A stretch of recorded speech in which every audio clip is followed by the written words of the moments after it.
Summer holidays vandachu, நம்ம GT Holidays vandachu. GT Holidays, South India's #1 travel brand.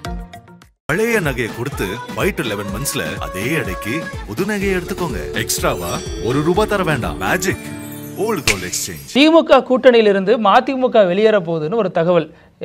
நெருப்பு இல்லாம புகையாது இல்லையா? ஆனா நெருப்பு யாரு, புகை யாரு, பத்த வச்சது யாருன்னு பல கேள்விகள் இதுல இருக்கு. அது உண்மையா பொய்யா? ஏன்னா வாஜ்பாய் ஆட்சியில் இருந்த ஒரு கூட்டணி கட்சி எங்க கூட வரப்போகுதுன்னு எல்முருகன் சொன்னார். அது காரணம் இல்லாம சொல்லியிருக்க மாட்டாருன்னு பல தகவல் சொல்லப்படுது. இங்க மதிமுகவுக்கு சில அதிருப்திகள் இருக்கு அப்படின்னு சொல்லப்படுது. அதனுடைய பின்னணி குறித்து விரிவா பேசிடுவோம்.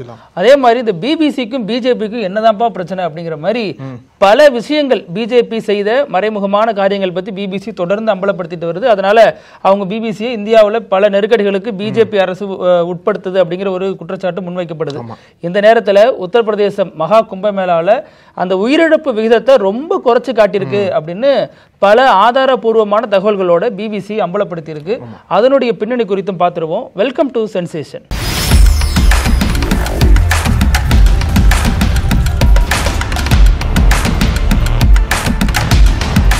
வணக்கம் பிருத்திவி. வணக்கம் அழகு. இப்போ இந்த பிபிசியோட அறிக்கை தான் இந்தியா முழுக்கவே பெரிய ஒரு பேச பொருளை மாறி இருக்குன்னு சொல்லணும். ஏன்னா அந்த தொட்ட இடம் இருக்கு இல்லையா, தொட்ட இடம் வந்து ரொம்ப சென்சிட்டிவான இடம். அது மட்டும் இல்லாமல் பல உண்மைகளை வெளியில் கொண்டு வந்திருக்காங்க. என்ன சொல்லணும் அப்படின்னா, உத்தரப்பிரதேசில் இந்த ஆண்டு தொடக்கத்தில் கும்பமேளா நடந்துச்சு இல்லையா, ஜனவரி 2ஆம் வாரத்திலிருந்து பிப்ரவரி கடைசி வரைக்கும் நடந்தது. இதில் வந்து ஜனவரி 29ஆம் தேதி மௌனி அமாவாசை அன்னைக்கு 4 கூட்ட நெரிசல்கள் நடந்திருக்கு உத்தரப்பிரதேசில். இந்த 4 கூட்ட நெரிசல்கள் தான் இந்த சம்பவத்தில் நடந்த இறப்புகளை உத்தரப்பிரதேச அரசாங்கம் வந்து ரொம்ப குறைச்சு காட்டியிருக்காங்க. உண்மையிலேயே வந்து இறந்தவங்களோட எண்ணிக்கை வந்து ரொம்ப அதிகம். குறைந்தது 82 பேர் இறந்திருக்காங்கன்னு சொல்லிட்டு அவங்க ஆதாரபூர்வமா சொல்றாங்க. ஆனா யூபி அரசாங்கம் என்ன சொல்றாங்க அப்படின்னா 36 பேர் இறந்ததா சொல்றாங்க. 36க்கும் 82க்குமே பெரிய ஒரு இடைவெளி இருக்கு இல்லையா? சோ எதற்காக யூபி அரசாங்கம் வேறுமனே பொய் சொல்றாங்களா, இல்ல வந்து எதற்காக அந்த இறப்பு எண்ணிக்கை குறைச்சு சொல்லணும்னு சொல்றாங்க? இதை வந்து யூபி அரசாங்கம் பெருசா ஒரு பிரம்மாண்டமா பண்ணாங்க. இந்த கும்பமேளா வந்து நம்ம வெற்றியா காட்டணும்னு சொல்லிட்டு கிட்டத்தட்ட ஒரு 66 கோடி பேர் வந்து பார்த்துருக்காங்க போல. அது மட்டும் இல்லாமல் இந்த 45 நாள் நிகழ்வுகளுக்கு மட்டும் ஒரு 7000 கோடி செலவு பண்ணியிருக்காங்க யூபி அரசாங்கம். ஏன்னா அதை கொஞ்சம் பிரம்மாண்டமாக காட்டணும் அப்படின்றதுக்காக. விழா முடிஞ்சதுக்கு அப்புறமா யோகி என்ன சொன்னார் அப்படின்னா, நாங்க பண்ண இந்த நிகழ்ச்சி நாங்க நடத்தின விதத்தை வந்து இன்னும் பல ஆண்டுகள் பேசப்படும் சொல்லி சட்டமன்றத்தில் பேசினார். ஆனா அப்பெல்லாம் பெருசா ஒன்றும் வெளியில தெரியல. உயிரிழப்புகள் ஏற்பட்டது, சிலிண்டர்லாம் கூட வெடிச்சது இல்லையா, அதெல்லாம் பெருசா பேசப்பட்டது. ஆனா உயிரிழப்புகளோட எண்ணிக்கை குறைக்கப்பட்டிருக்கிறது பிபிசி ஆதாரபூர்வமா சொல்லியிருக்கு இல்லையா, இப்பதான் வெளியில வந்திருக்கு. அதுல 3 கேட்டகரியை பிரிக்கிறாங்க. என்ன அப்படின்னா, முதல் கேட்டகரி வந்து உண்மையிலேயே உயிரிழந்தவங்க, அவங்களுக்கு நிதியுதவி அளிக்கப்பட்டது. 2வது கேட்டகரி கும்பமேளா தான் உயிரிழந்திருக்காங்க, ஆனா மறைக்கப்பட்டு வேறொரு காரணமா சொல்லி அவங்களுக்கு குறைவா நிதியுதவி கொடுத்திருக்காங்க. 3வது கேட்டகரியோ கும்பமேளா உயிரிழந்தவங்க மட்டும்தான், ஆனா அவங்களுக்கு எந்த விதமான நிதியுதவி கொடுக்கப்படல. இந்த மாதிரி 3 கேட்டகரி பிரிச்சு பிபிசி வந்து இந்தியா முழுக்க பல மாநிலங்களுக்கு போய் அங்க பாதிக்கப்பட்ட மக்கள் இடத்துல பேசுறாங்க. அவங்களும் வந்து ப்ரூஃப் எல்லாம் கொடுக்குறாங்க. 11 மாநிலங்களா? ஆமா, 11 மாநிலங்களுக்கு போயிருக்காங்க. அவங்க என்ன சொல்றாங்க அப்படின்னா, பாருங்க எங்களோட குடும்ப உறுப்பினர் வந்து அங்கதான் இறந்துருக்காங்க, கும்பமேளாக்கு போனோம், அங்க போய் தான் வந்து கூட்ட நெரிசல் காரணமா இறந்து போயிட்டாங்க. ஆனா எங்களோட பேர்லாம் அந்த அபிஷியல் இறப்பு பட்டியலில் வரல, எங்களுக்கான நிதியுதவி எதுவுமே கொடுக்கப்படலன்னு சொல்லிட்டு அவங்க சொல்றாங்க. இதுல என்ன ஒரு மிகப்பெரிய ஒரு மோசடி அப்படின்னா, 36 பேருக்கு அபிஷியலா கொடுத்துருக்காங்க நிதியுதவி. அதாவது தலா 25 லட்சம் கொடுக்கப்பட்டிருக்கு. 36 பேருக்கு மட்டும் தான் கொடுத்துருக்காங்க. ஆனா பாக்கி 26 பேர் இருக்காங்க இல்லையா, 26 பேருக்கு என்ன சொல்லி கொடுத்துருக்காங்க அப்படின்னா, உங்களோட உறவினர் வந்து உடல்நிலை கோளாறு காரணமா இறந்துட்டாங்கன்னு சொல்லி எழுதி கொடுங்கன்னு சொல்லியிருக்காங்க. அதுல யூபி அரசாங்கம் வந்து தலா 5 லட்சம் கொடுத்துருக்காங்க நிதியுதவி. அவங்களுக்கு 26 குடும்பங்களுக்கு தலா 5 லட்சம் கொடுத்துருக்காங்க. இதுல இன்னொரு வேடிக்கையான சம்பவம் என்ன அப்படின்னா, இந்த 5 லட்சம் வந்து எங்கிருந்து கொடுக்கப்பட்டது? ஏன்னா யூபி அரசு கருவூலத்தில் இந்த கணக்கு காட்டப்படல போல. ஏன்னா யூபி போலீஸ் அதிகாரிகள் தான் போயிட்டு எல்லாத்தையும் கொடுத்துருக்காங்க. அப்படின்ற பட்சத்தில் 5 லட்சம் நிதி உதவிக்கான நிதி ஆதாரம் எங்கிருந்து வந்ததுன்னு சொல்லிட்டு தெளிவா தெரியல. 2வது, எந்த இடத்துலயுமே பாதிக்கப்பட்ட நபர் யாரு, எந்த ஸ்டேட்டை சேர்ந்தன்னு சொல்லிட்டு யூபி அரசாங்கம் வெளிப்படை இது வரைக்கும் சொல்லல. ஸோ அந்த 26 குடும்பங்களுக்கு மட்டும் தலா 5 லட்சம் வந்து ஒவ்வொரு குடும்பத்துக்கும் போயிட்டு நீங்க சொன்னது போல எழுதி வாங்கியிருக்காங்க. இந்த மாதிரி நாங்க கும்பமேளாக்கு போனோம், ஆனா கூட்ட நெரிசல்ல எங்க உறவினர் சாகல, வேறொரு காரணமா உடல்நிலை கோளாறு காரணமா செத்துட்டாங்கன்னு சொல்லிட்டு எழுதி வாங்கியிருக்காங்க. 2வது, குடும்ப உறுப்பினர்களை பேச வச்சு வீடியோ எடுத்திருக்காங்க, ப்ரூஃப் எல்லாம் எடுத்திருக்காங்க. இந்த மாதிரி நாங்க பணத்தை கொடுத்துட்டோம்னு சொல்லிட்டு நீங்க சொல்லுங்க அப்படின்னு சொல்லிட்டு உத்தரப்பிரதேச அதிகாரிகள் வந்து பல மாநிலங்களுக்கு போயிட்டு அந்த குடும்ப உறுப்பினர் பணத்தை கொடுக்குற மாதிரி கொடுத்து வீடியோ எடுத்திருக்காங்க.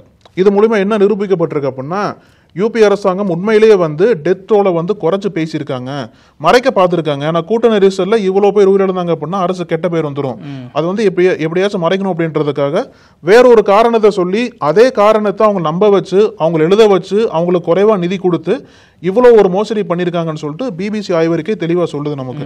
அந்த பிபிசி ஆய்வறிக்கையில சொல்லக்கூடிய இன்னொரு முக்கியமான விஷயம் என்னன்னா, உயிரிழந்துட்டாங்க அப்படின்னு சொல்றதுக்கு போதிய ஆதாரங்கள் இல்லாத யாரையுமே இந்த லிஸ்ட்ல நாங்க சேர்க்கல. இன்னொரு முக்கியமான புள்ளியும் தொட்டிருக்காங்க. அந்த கணக்கு 80க்கு மேல போகுது. அப்ப உண்மையிலே இறந்தது எவ்வளவு பேரு? அதிகமா கூட இருக்கும், இன்னும் அதிகமா இருக்கும். ஏன்னா இவங்க வலுவான ஆதாரம் இல்லாத யாரையுமே இந்த லிஸ்ட்ல சேர்க்கலன்னு சொல்றாங்க. ஸோ இப்போ தமிழ்நாட்டில் இந்த ஏர் ஷோ பண்ணாங்க, பெங்களூரில் ஆர்சிபி ஸ்டாம்பிட் நடந்துச்சு. ஸோ இதெல்லாம் உயிரிழந்தப்ப எதிர்கட்சியை, அதாவது குறிப்பாக பிஜேபி, திமுக, காங்கிரஸ் கட்சியில் ரொம்ப வக்கனையாக கேள்வி எழுப்பினாங்க. என்ன மாதிரியான கேள்விகள்லாம் நீங்கள் வந்து இதில் போதுமான ஒரு அரசு வந்து ஒரு முறையான ஏற்பாடுகள் பண்ணலை, இது வந்து முறைப்படி பண்ணியிருக்கணும் அப்படி இப்படின்னு. இதெல்லாம் திட்டமிட்டு பண்ணப்பட்ட மாதிரி தான் அதுவும் திட்டமிட்டு பண்ணப்பட்டிருக்கு. மகா கும்பமேளா ரொம்ப பெரிய ஒரு விழா. நீங்கள் சொன்ன மாதிரி 66 கோடி பேர் பங்கேற்ற விழாங்கிறது எவ்வளோ பாதுகாப்போட பண்ணியிருக்கணும். 4 இடங்களை கூட்ட நெரிசல் வந்திருக்கு. இந்த பர்டிகுலர் இதுல வந்து இத்தனை பேர் இறந்திருக்காங்க அப்படின்னா குறைந்தபட்சம் ஒரு நியாயத்தோட அது முன் வந்து அரசு ஒப்புக்கொள்ளணும். ஒருவேளை இந்த பிபிசி கொடுத்தது அனைத்தும் உண்மை, ஏன்னா அவங்க ஆதாரத்தின் அடிப்படையில் தான் சொல்றாங்க. உண்மைங்கிற பட்சத்துல உத்தரப்பிரதேச அரசு செஞ்சது எவ்வளவு பெரிய ஒரு மோசடி தெரியுமா? இத்தனை பேரோட உயிரிழப்புக்கு காரணமா இருந்துட்டு அது மூடி மறைச்சது அதை விட பெரிய மோசடி இல்லையா? இதற்கெல்லாம் அடுத்த கட்டமா என்ன நடக்க போகுது? என்ன பண்ணுவாங்க? பிபிசி இந்தியாவில் வரக்கூடாதுன்னு பேன் பண்ணலாம் விழிஞ்சு அடிப்பாங்களே விழிஞ்சு. இதுல உள்ள உண்மைத்தன்மையை குறித்து இந்த அதிகாரிகள் சம்பந்தப்பட்டிருக்காங்களா இல்ல அரசே அதை மறைச்சிருக்கா அப்படிங்கிற விசாரணை நடத்தணும். ஏன்னா அத்தனை பேரும் ஆன்மீக நிகழ்ச்சிக்காக போனவங்க, கடவுளை நம்பி போய் விழாவை பார்க்கணும், கடவுளை கும்பிடணும்னு போனவங்க. அங்க இந்த உயிரிழப்புக்கு காரணம் இந்த அரசு முறையா செயல்படல அப்படிங்கிறது தான். ஸோ அதெல்லாம் முறைப்படி என்ன தப்பு யார் தப்புங்கிறத பண்ணணும், அரசு வந்து நடவடிக்கை எடுக்கணும் அப்படிங்கிறது தான் எல்லாருடைய எதிர்பார்ப்பா இருக்கு. இல்ல குறிப்பா பிருத்திவி, இந்த ஆர்டிகல் வர்றதுக்கு முன்னாடி பொதுவா என்ன நம்பிட்டு இருந்தோம் அப்படின்னா, யூபி அரசாங்கம் என்ன சொல்றாங்களோ அதான் நம்பிட்டு இருந்தோம். அதாவது ஆர்கனைஸ்டா பண்ணல, அதாவது இப்பதான் தெரியுது நமக்கு ஆர்கனைஸ்ட் எதுவும் பண்ணலன்ட்டு. ஏன்னா அந்த நிறைய பேர் இறந்து கிடந்தவங்க காலையில இறந்து போயிருக்காங்க, மதிய வரைக்கும் பாடி எங்கே கிடந்திருக்கு, உதவிக்கு யாருமே வரல போல, அந்த அளவுக்கு ஒரு இன்ஆர்கனைஸ்டா பண்ணிருக்காங்க. ரெண்டாவது அங்க அடிப்படை வசதிகள் எதுவுமே இல்லை. என்னதான் யூபி அரசாங்கம் வந்து 7,000 கோடி செலவு பண்ணதா சொன்னாலும் எங்களை வந்து எந்த ஹாஸ்பிட்டல் கூட்டு போறேன்னு எங்களுக்கு சொல்லல. ஒரு அம்மா சொல்றாங்க 30 கிலோமீட்டர் நடந்துதான் கண்டுபிடிச்சேன் என்னோட கணவரை, எந்த ஹாஸ்பிட்டல் கூட்டு போயிருக்காங்க எதுவுமே தகவல் சொல்ல மாட்டாங்க. ஒவ்வொருத்தவங்க பேட்டியும் எடுத்து போட்டிருக்காங்க, போட்டோல ரிலீஸ் பண்ணிருக்காங்க. போட்டோ ரிலீஸ் பண்ணி எந்த மாநிலத்தை சேர்ந்தவங்க, எதுக்காக வந்தாங்க, எப்ப இறந்தாங்கன்னு சொல்லிட்டு இறப்பு சான்றிதழே கொடுத்திருக்காங்க. அதிகாரி கொடுத்த பணத்தையும் அந்த போட்டோவையும் போட்டிருக்காங்க. இதுல என்ன ஒரு பெரிய கேள்வினா, அதிகாரிகள் உண்மையிலேயே பணத்தையாச்சும் கொடுத்தாங்களான்னு தெரியல. வீடியோ மட்டும் எடுத்துக்கிட்டாங்க, ஃபிங்கர் பிரிண்ட் வச்சு ப்ரூஃப் வாங்கிட்டாங்க, பணத்தை கொடுத்தாங்களானே தெரியல. ஆமா தெரியல. இப்ப இன்னொரு முக்கியமான கூத்து என்ன தெரியுமா? 36 பேருக்கு அபிஷியலா அவங்க இறந்தாங்கன்னு சொல்லிட்டாங்க யூபி அரசாங்கம், அவங்களுக்கு நிதியுதவி கொடுக்கப்பட்டிருக்கு. இன்னும் 26 பேர் இதுல தான் இறந்து போனாங்க. ஆனா அவங்க வந்து அபிஷியலா கூட்ட நெரிசல் இறந்ததா யூபி அரசாங்கம் சொல்ல, அவங்க வந்து வேற ஒரு காரணமா சொல்லி 5 லட்சம் நிதி கொடுத்திருக்காங்க. இன்னொரு கேட்டகரி இருக்காங்க 19 பேர். அவங்க என்ன அப்படின்னா அவங்களும் கும்பமேளாக்கு வந்திருக்காங்க, அவங்களும் கூட்ட நெரிசல் பாதிக்கப்பட்டு இறந்து போயிருக்காங்க. ஆனா அவங்கள வந்து அபிஷியலா எண்ணிக்கையில சேர்க்கல, அவங்க நிதியுதவியும் கொடுக்கப்படல. அப்ப அவங்களோட பாடு ரொம்ப திண்டாட்டம் பரிதாபமா இருக்கு அந்த நிலைமை. இதுல இப்ப இது எந்த காலகட்டத்தில் வருதுங்கிறதா ரொம்ப முக்கியம். மோடி 3வது முறையா ஆட்சி பொறுப்பேற்று ஓராண்டு நிறைவு பெற்ற நேரத்துல தான் மணிப்பூர் சம்பந்தப்பட்ட பிரச்சனை எல்லாம் வெளியே வந்துச்சு. மணிப்பூர் முன்னாள் முதல்வர் அங்க இருக்கக்கூடிய மெய்த்தி ஆதரவு குழுவோட இருந்த புகைப்படம் எல்லாம் வெளியாடுச்சு. அது பேசப்படுற நேரத்திலேயே இந்த பிபிசி இந்த விஷயத்தையும் வெளியிட்டு இருக்காங்க.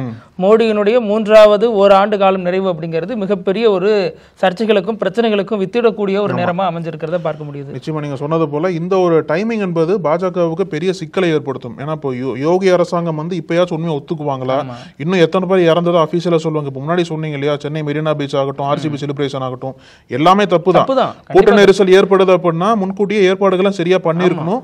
கொஞ்சமாச்சும் ஒரு முன் அறிவுறுத்தலோட மக்களை கொஞ்சம் இது பண்ணிருக்கணும். ரெண்டாவது நீங்களும் கட்டுப்பாடுகள் அதிகமா விதிச்சிருக்கணும். அதே மாதிரி தப்பு தான் யூபி அரசாங்கம் பண்ணிருக்காங்க.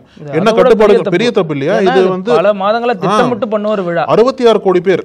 ரெண்டாவது என்ன அப்படின்னா இது நீண்ட நாட்களா நடந்திருக்கு. இப்போ இந்த மெரினா பீச் வந்து அரை நாள்ல முடிஞ்சு, ஆர்சிபி வந்து ஒரு நாள்ல முடிஞ்சுன்னு வச்சுக்கோங்களேன். இந்த ஒரு மகா கும்பமேளா என்பது நீண்ட நாட்களா நடந்துட்டு இருக்கு, 40 நாட்கள் நடந்தது இல்லையா? அந்த மாதிரி ஒரு விழா நடக்குது அப்படின்னா முன்கூட்டி ஏற்பாடுகள் பண்ணியிருக்கணும். ஆனா ஏற்பாடுகள் பண்ணாம விட்டதுனாலதான் இவ்வளவு கூட்ட நெரிசல் வந்திருக்கு. கூட்ட நெரிசல்களை ஒரு பக்கம் சில உயிரிழப்புகளை அங்கீகரிச்சாலும் இன்னும் பலர் உயிரிழந்திருக்கலாம். அவங்களோட உண்மைகளை வந்து யோகி அரசாங்கம் வேணும்னே மறைக்கிறாங்க. ஏன்னா அந்த அரசு கெட்ட பேர் வந்துடக்கூடாது அப்படின்றதுக்காக வேணும்னே மறைக்கிறது தான் இந்த அறிக்கையோட சாராம்சமா இருக்கு. இதுல இன்னொரு பிஜேபி தரப்பு சொல்லக்கூடிய விஷயம் என்னவா இருக்குன்னா, 66 கோடி பேர் கலந்துகிட்ட ஒரு விழாவில் ஒரு 80 பேர் தானே இறந்திருக்காங்க. இதை ஏன் இவ்வளவு பெரிதுபடுத்தணும்? ஒரு அரசு மிச்சம் இத்தனை பேரை காப்பாத்திருக்காங்க, இத்தனை கோடி பேரை காப்பாத்திருக்காங்கல்ல, இதெல்லாம் வந்து ஒரு அரசு செயல்படுற விதம், அதெல்லாம் வந்து நீங்க பாராட்டணும். இன்னொரு விதத்துல பார்க்கணும். அதை அத்தனை பேரோட உயிரை காப்பாத்திருக்காங்க, இதுல இந்த மாதிரி விஷயங்கள் நடக்க தானே செய்யும். இல்ல என்னதான் நீங்க சொன்னாலும் எல்லாம் உயிர் தானே. இப்ப எல்லாருமே வந்து பாதுகாப்பா வருவாங்கன்னு சொல்லிட்டு நம்பி தானே வராங்க. அவங்களுக்கு உரிய ஏற்பாடுகள் பண்ணணும்ல. இப்ப நீங்க சொல்றதுதான் முக்கியம். அரசை நம்பி தானே வராங்க. அரசு பிரைவேட்டை நம்பி போலையே. அரசு தான் அத்தனை கோடி பேர் உயிருக்கும், அதுதான் பொறுப்பு. அப்படி தவறும் பட்சத்துல அதை நியாயமா ஒப்புக்கணும். அதுதான் உண்மை. ஆமா, நீங்க சொல்றது போல இத்தனை கோடி பேர் வந்திருக்காங்க அப்படின்னா நான் ஒரிஜினல் நம்பர்ஸ் கொடுங்க, ஆக்சுவல் நம்பர்ஸ் கொடுத்தா பிரச்சனை இருக்கு. எதுக்கு நம்பர்ஸ் மறைக்கிறீங்க? அதான பெரிய கேள்விங்க. நம்பர்ஸ் மறைச்சு நீங்க வேற ஒரு காரணத்தை சொல்லி எழுதி வாங்கி உங்களுக்கு 5 லட்சம் பணம் கொடுக்கறது, இன்னும் சில பேருக்கு பணம் கொடுக்காம இருக்கீங்க. நம்பரை மறைச்சு மிரட்டி எழுதி. அப்புறம் தமிழகத்துல திமுக கூட்டணியில ஒரு சலசலப்பு வராதா அப்படின்னு நீண்ட நாட்களா பிஜேபி அதிமுக உள்ளிட்ட எதிர்க்கட்சிகள் தொடர்ந்து பேசிட்டே வந்தாங்க. இதுல விசிக இப்ப அதிமுக கூட போயிடும் அப்படின்லாம் சொல்லப்பட்டு வந்துச்சு. அதுல திரும்ப கூட ஒரு இடத்துல சொல்லியிருந்தாரு, கூட்டணியை உடைக்கிறது நிறைய வேலை பண்றாங்க, என்ன வச்சு ரெடி பண்ண முடியுமான்னு பார்த்தாங்க அப்படின்னா வெளிப்படையா பேசியிருந்தாரு. இப்ப என்ன பெரிய பிரச்சனை அப்படின்னா, மத்திய அமைச்சர் எல்முருகன் இருக்கார் இல்லையா, அவரு ஒரு ஸ்டேட்மெண்ட் சொல்றாரு. குறிப்பா திமுக கூட்டணியில் இருக்கக்கூடிய ஒரு முக்கிய கட்சி எங்க கூட வரப்போறாங்க, பிஜேபியோட பேச்சுவார்த்தை நடத்திட்டு இருக்கு. அந்த கட்சி யாருன்னா வாஜ்பாய் ஆட்சி காலத்துல கூட்டணியில் இருந்தவங்க அப்படின்னு போற பக்கத்துல சொல்லிட்டு போயிட்டாரு. உடனே எல்லாம் தேட ஆரம்பிச்சிட்டாங்க, வாஜ்பாய் ஆட்சி காலத்துல யார் இருந்தா அப்படின்னு பார்த்தா 99 காலகட்டத்தில் பாமக இருந்திருக்கு, மதிமுக இருந்திருக்கு, வேற சில அப்போதைய காலகட்டத்தில் 2014 மதிமுக இருந்து. ஆனா இவர் சொல்றது வாஜ்பாய் ஆட்சியில அப்படின்னு சொன்னாரு. அதனால அப்ப மதிமுக தான் இருக்கு, பாமக அந்த கூட்டணியில இருக்கு, அந்த சைட்ல இருக்கு. சோ மதிமுக தான் வரதுக்கு வாய்ப்பு இருக்கு. ஏன் அப்படின்னா எம்பி சீட்டு வைகோக்கு தரல, அந்த ஒரு அதிருப்தி இருக்கு அப்படின்னு இவங்களாவே ஒரு பொருள் சொன்னாங்க. பேசப்பட்டுச்சு, வைரல் ஆனிச்சு, இது பெரிய அளவுல பேசப்பட்டுச்சு. உடனே நயினா நாகேந்திரன் இந்த கேள்வியை முன் வைக்கிறாங்க, இது மாதிரி சொல்றாரு மத்திய அமைச்சர், இது உண்மையா பொய்யாங்கிறப்ப ஆமா அது உண்மைதான், அந்த மாதிரி ஒரு பேச்சுவார்த்தை நடந்துட்டு இருக்கு, வந்து நாங்க இப்ப சொல்ல மாட்டோம், விரைவில் அதை அறிவிப்போம், கண்டிப்பா இதுல ஒரு மாற்றம் நடக்கும், திமுக கூட்டணியில செப்டம்பர் மாசமே வருவாங்க அப்படிங்கிற வகையில் அவர் ஒரு கருத்து. அதான் முருகன் வந்து உறுதியா சொல்றாரு, அதிமுக கூட்டணி நிச்சயமா உடையன்னு சொல்றாரு. ஆமா, நிச்சயமா உடையன்னு மறுபடியும் சொல்றாரு. சோ இப்படி நயினா நாகேந்திரன் இப்படி ஒரு பதில் சொல்றாரு. இப்ப என்ன ஆகும் அப்படின்னு ஒரு எதிர்பார்ப்பு. நயினா நாகேந்திரன் அந்த பேச்சுல இன்னொன்னு முக்கியமான விஷயம் சொல்றாரு. என்னன்னா, நம்ம ஏற்கனவே பேசினபடிதான் அமித்ஷா வந்தப்ப சொன்னார் இல்லையா, என்டிஏ கூட்டணி ஆட்சி நடைபெறும்னு. அதற்கு 2 நாளா அதிமுக தரப்புல வேறு விதமான பதில் சொல்லப்படுது. அதாவது அதிமுக பொதுச் செயலாளர் இன்னும் மௌனமா தான் இருக்காரு அந்த விஷயம் குறித்து. அதிமுக சார்பில் இயங்குறவங்க பதில் சொல்றாங்க என்னன்னா, கூட்டணி ஆட்சி தானே அமையினாரு, அது வந்து அதிமுக பாஜக கூட்டணி ஆட்சி, அதிகாரத்துல பங்கு கிடையாது அப்படின்னு இவங்க புதுசா ஒரு அர்த்தம் சொல்றாங்க. தங்கப்பா தக்கமா இருந்தானே, தங்கப்பா தக்கமா இருந்தானே, எல்லாம் ஒண்ணுதானே அப்படிங்கிறாங்க. ஆனாலும் இது வந்து எப்படி ஏத்துக்கிறது? அமித்ஷா வந்து அதிகாரத்துல பங்குங்கிற வகையில தான் அதை சொல்றாரு. அதற்கு நயினா நாகேந்திரன் கொடுத்த விளக்கம் வந்து வேற விதமா இருந்துச்சு. என்ன சொல்றாருன்னா, அதிமுக தலைமையில தான் ஆட்சி நடக்கும், அதிமுக தான் நாங்க வந்து அதிகாரத்துல பங்கு கொடுத்து தேர்தலுக்கு அப்புறம் முடிவு பண்ணிப்போம் அப்படின்னு இப்போதைக்கு இந்த பிரச்சனையை நயினா நாகேந்திரன் ஒத்தி வச்சிருக்காரு. சோ இதுல இந்த மதிமுக பிரச்சனை வந்து மறுபடியும் நம்ம வந்தோம்னா, மதிமுகவினுடைய இப்போதைய முகமா இருக்கக்கூடிய துரை வைகோட்ட கேள்வி எழுப்புறாங்க. இது வந்து சொல்றாங்க நீங்க கூட்டணிக்கு போறதா சொல்றாங்கன்னா, 100% அப்படி ஒரு பேச்சுவார்த்தையே நடக்கல வைகோ கூட, அதெல்லாம் ஒரு பொய்யான விஷயம். நயினா நாகேந்திரனுடைய தேர்தல் யுக்தியாது இருக்கலாம், ஏதாச்சும் பண்ணி கூட்டணியை கலைக்கலாம்னு பாக்குறாருன்னு ஃபுல் ஸ்டாப் வச்சிருக்காரு. இருந்தாலும் திமுக கூட்டணிக்குள்ள சலசலப்பு இருக்கு அப்படிங்கறதா நிஜம் அப்படின்னு பலரும் சொல்றாங்க. இதனால பாஜக வந்து ஃபுல் ஸ்டாப்பா கமா போட்டு கண்டினியூ பண்ணுவாங்க. ஆமா, ஏன்னா ஏற்கனவே விசிகா திருமால இருந்து இப்ப மதிமுக வரைக்கும் வெளிப்படையா குமுறல் கேக்குது. வைகோ விஷயத்தை பொறுத்த வரைக்கும் எம்பி சீட் தரலன்னு முதல்ல துரை வைகோ அதெல்லாம் ஒன்னும் நாங்க வருத்தம் இல்லை அப்படின்னு சொல்லிட்டாரு. ஆனா அடுத்து வந்து பேட்டியில கொடுத்துருக்கணும் அப்படிங்கிற மாதிரி ஒரு சின்ன ஒரு கவலையை வெளிப்படுத்தினாரு. இல்ல யூசுவலா மதிமுகவுக்கு பாஜக கூட்டணி புதுசு கிடையாது. நீங்க சொன்னது போல வாஜ்பாய் காலத்துல இருந்தாங்க, 2014 கூட்டணி வச்சிருந்தாங்க. அப்படி பார்க்கும்போது இது நடந்துருமோ அப்படின்ற கேள்விக்கு என்னன்னு தெரியல. வரும்போது ரொம்ப நெருங்கிய நண்பர் வைகோ வந்து மோடிக்கு ரொம்ப நெருங்கிய நண்பர், அதனால வாய்ப்பு இருக்குன்னு சொல்றாங்க சில பேர். ஆனா இவங்க எப்படி ஸ்ட்ராங்கா நிக்க போறாங்கன்னு பாக்கணும். ரெண்டாவது இவங்க டிமாண்ட் பண்ணுவாங்க. இப்போ திமுக வந்து மதிமுக என்ன கேட்பாங்க, எங்க ராஜ்யசபா சீட்டே கொடுக்க மாட்டேன்னு சொல்லிட்டீங்க, வரக்கூடிய சட்டமன்ற தேர்தலுக்கு அதிகமா இடங்கள் கொடுங்கன்னு சொல்லி கேட்பாங்க. இல்ல எல்லா கூட்டணி கட்சியில் என்ன பிளான் இருக்காங்க அப்படின்னா, டபுள் டிஜிட்ல எண்ணிக்கை வாங்கிடணும் அப்படின்ற ஒரு திட்டத்துல தெளிவா போட்டிருக்காங்க. அப்படின்னா திமுகவால 200 இடங்கள் போட்டி போட முடியாது. இப்போ அந்த ஒரு பிரச்சனையை எடுத்து தான் திமுக கூட்டணிக்குள்ள ஒரு பெரிய சலசலப்பு என்பது போயிட்டு இருக்கு. குறிப்பா சொல்லணும் அப்படின்னா, விசிகால ஆரம்பிச்சு இப்போ சமீபத்தில் கூட மார்க்சிஸ்ட் கம்யூனிஸ்ட் கட்சி இருக்காங்கல்ல, அந்த கட்சியோட பொதுச் செயலாளர் சண்முகம் என்ன சொல்றாரு அப்படின்னா, அவரு வெளிப்படையா வந்து பொங்கி பேசுறாரு. போன வாட்டி தான் நாங்க விட்டு போனோம், 2024 அந்த பேச்சுக்கு இடம் கிடையாது. அதாவது போன வாட்டி தான் கட்சி வரலாற்றிலேயே ரொம்ப கம்மியான இடங்களை போட்டி போட்டோம், அதுதான் முதலும் கடைசியுமா இருக்கும். 2021 6 இடங்களை தான் போட்டி போட்டாங்க போல. இந்த வாட்டி வந்து நிச்சயமா டபுள் டிஜிட்ல இவங்களும் சீட்டு கேட்கறது தயாராயிட்டு இருக்காங்க. அதே மாதிரி விசிகாவும் நிறைய சீட் கேட்க போறாங்க. அப்படி இருக்கிற சமயத்துல எப்படி அகாமடேட் பண்ண போறாங்க? ஏற்கனவே தேமுதிக வரப்போகுதுன்னு பேசிட்டு இருக்காங்க. அப்புறம் காங்கிரஸ் ஒரு பக்கம் அவங்க என்ன சொல்றாங்க அப்படின்னா பாஜக கொளுத்தி போட்ட திரி காங்கிரஸ்ல எரிய ஆரம்பிச்சிருக்கு. காங்கிரஸ்காரங்களும் அதிகாரத்துல பங்குன்னு கேட்க ஆரம்பிச்சிருக்காங்க. என்ன தெரியுமா ஒரு நெருக்கடி முதல்வருக்கு இருக்கிற நெருக்கடியா சொல்லப்படுறது என்னன்னா, நீங்க காங்கிரஸை கழட்டி விட்டா போதும், உங்க மீதான நடவடிக்கைகளை குறைச்சுப்போம் அப்படின்னு திமுகவுக்கு பிஜேபி அழுத்தம் தரதா ஒரு செய்தி சொல்லப்பட்டே வருது. ஏன்னா அகில இந்திய அளவுல காங்கிரஸ் அதிகமா வந்து நெருக்கத்தோட இருக்கிறது, நிறைய இடங்கள் கொடுக்கறதுன்னு பார்த்தா திமுக தான் கொடுத்துட்டு இருக்கு. திமுகவும் கழட்டி விட்டுனா காங்கிரஸ் வந்து அரசியல்ல தனித்து விடப்படும். அதை நீங்க செய்யுங்க, அது மட்டும் செஞ்சா போதும் அப்படிங்கிறது தான் பிஜேபி கொடுக்குற அழுத்தமா இருக்குன்னு சொல்லப்படுது. ஆனா காங்கிரஸ் இந்த மாதிரியான பிரச்சனைகள்லாம் வைக்கிறதன் மூலமா அது தேர்தல் நேரத்தில் என்ன மாதிரி வெளிப்படும் அப்படிங்கிறது ஒரு முக்கியமான விஷயமா இருக்குல்ல. அதுக்கு நிச்சயமா ஸ்டாலின் உடன்பட மாட்டாருன்னு தான் நினைக்கிறேன். ஏன்னா காங்கிரஸும் திமுக என்பது பல ஆண்டுகளா ஒரே அந்த நேச்சுரல் அலையன்ஸ் மாதிரி சொல்றாங்க இல்லையா. ராகுல் காந்திக்கும் நட்பு இருக்கு. அந்த மாதிரி இருக்கிற சமயத்துல அந்த அளவுக்கு ஈஸியா விட்டு கொடுத்துட மாட்டாருன்னு தான் சொல்றாங்க. இப்போ காங்கிரஸை தவிர்த்து மீதி கட்சிகளை பார்க்கும்போது கொஞ்சம் கேள்விக்குறி தான். மார்க்சிஸ்ட் கம்யூனிஸ்ட் அடுத்து எங்க போவாங்க அவங்க? ஏன்னா அதிமுக கூட போக முடியாது, தனித்து நிற்க முடியாது. அப்படி இருக்கிற சமயத்துல ஒரே ஆப்ஷன் வந்து திமுக மட்டும் தான். மார்க்சிஸ்ட் கம்யூனிஸ்ட் ஆகட்டும், மதிமுகவுக்கு வந்து கூட நீங்க சொன்னது போல பாஜக கூட போகலாம். ஆனா விசிகாவுக்கும் சரி மார்க்சிஸ்ட் கம்யூனிஸ்டுக்கும் சரி இப்ப இருக்கிற காலகட்டத்தில் மதிமுக அந்த முடிவு எடுக்காது. ஏன்னா இத்தனை ஆண்டு காலமா 2019 இருந்து ஒன்னா பயணிச்சுட்டு வராங்க. இந்த நேரத்துல போய் தேவையில்லாம தேர்தல் வெற்றி இதெல்லாம் பார்த்துட்டு தானே முடிவு எடுப்பாங்க. ரெண்டாவது துரைவைக்கோட வெற்றிக்கு பின்னாடி திமுக வேலை பார்த்திருக்காங்க இல்லையா. அதனால வந்து வந்த ஒரு வருஷத்துலேயே வந்து டக்குன்னு கூட்டணி முடிச்சுட்டு இந்த பக்கம் வர்றது ஒரு கேள்விக்குறி தான். அதனால இந்த மார்க்சிஸ்ட் கம்யூனிஸ்ட் போன்ற கட்சிகளுக்கு, விசிகா போன்ற கட்சிகளுக்கு இப்போ இருக்கிற ஒரே ஆப்ஷன் திமுக மட்டும்தான். அதனால என்னதான் டிமாண்ட் வச்சாலும் ஸ்டாலின் வந்து மீண்டும் அந்த கோஷத்தை இருப்பார். என்ன அப்படின்னா மீண்டும் அதிமுக பாஜக இங்க வந்துடக்கூடாது. ஏன்னா முன்னாடி அதிமுக ஆட்சி பண்ணாங்க இல்லையா, அப்பவே பாஜக கூட்டணி வச்சுதான் அதிமுக தோத்து போனாங்க. அதனால வந்து மீண்டும் அதிமுக ஆட்சி வந்துச்சு அப்படின்னா பாஜக உள்ள வந்துடும், அதை தடுக்கிறதுக்கு நம்ம எல்லாம் சேர்ந்து இருந்தா மட்டும் தான் முடியும் அப்படின்ற ஒரு பேச்சை முன் வச்சார் அப்படின்னா எல்லா கூட்டணி கட்சிகளும் மீண்டும் கேட்கறது வாய்ப்பு இருக்கு. ஆனா இந்த வாட்டி அந்த அளவுக்கு ஈஸியா இருக்கு, அது கொஞ்சம் டிஃபிகல்ட்டா இருக்கும்னு நினைக்கிறேன். இதுல கூடுதல் தகவலா ஒன்று சொல்லிக்கிறேன். நம்ம நேற்று நிகழ்ச்சியில முந்தா நாள் நிகழ்ச்சி நினைக்கிறேன், எல்முருகன் வந்து தொப்பி வச்சிருக்காரு, அது ஏன் வச்சிருக்காருன்னு நம்ம ஒரு கேள்வி எழுப்பிருந்தோம் இல்லையா. அதை செய்தியாளர்கள் அவர்கிட்டே கேட்டிருக்காங்க. புதுச்சேரியில ஏதோ ஒரு மீட்டிங்ல இருந்தப்ப அவர்கிட்ட செய்தியாளர் கேள்வி எழுப்பிடுவாங்க, திடீர்னு இந்த தொப்பி வைக்கிறதுக்கு என்ன காரணம், அமித்ஷா வந்தப்ப இந்த தொப்பி வச்சிருந்தீங்க அப்படின்னு கேட்கிறப்ப இதெல்லாம் பர்சனல் கேள்வி, தனியா கேட்டிருக்கலாம், இருந்தாலும் கேட்டீங்க சொல்றேன் அப்படின்னு சொல்லிட்டு நான் ஒரு கோயிலுக்கு போயிருந்தேன், மொட்டை அடிச்சிருந்தேன், அதனால தொப்பி வச்சிருக்கேன் அப்படின்னு இருக்காரு. அதற்கு மறுபடியும் கேள்வி கேட்கறாங்க, கோயிலுக்கு போயிட்டு மொட்டை அடிச்சா இந்த தொப்பி தான் வைக்கணுமா? பல தொப்பி இருக்கு, இதையா வைக்கிறீங்க? ஏன்னா தொப்பி பாக்குறப்ப இஸ்லாமியர்கள் தொப்பி மாதிரி இருக்கு, அது மாதிரி இமாச்சல் பிரதேசத்தில் அணியக்கூடிய தொப்பி மாதிரி இருக்கு. சோ அதனால பின்னணி என்ன அப்படின்னு சொல்லி சுவாரஸ்யமா கேட்டிருக்காங்க. அதற்கு அவர் அதெல்லாம் ஒண்ணும் இல்லைங்க, உங்களை மாதிரி தெரிஞ்ச ஒருத்தர் கொடுத்தாரு வச்சிருக்கேன் அப்படின்ட்டு போறாரு. இருந்தாலும் அதுக்கு பின்னணியில வேற ஏதாச்சும் இருக்குமா அப்படிங்கிற கேள்வி இன்னமும் பேசப்பட்டே வருது. பிரதிபலிப்பு வீடியோவோட கடைசி பகுதி ஒரு வினோத செய்தி, இப்படிலாம் நடக்கும் அப்படின்றது. கேரளாவில் காசர்கோடு அப்படின்ற ஒரு மாவட்டம் இருக்கு இல்லையா, அங்கே வந்து ஒரு நிகழ்வு நடந்திருக்கு.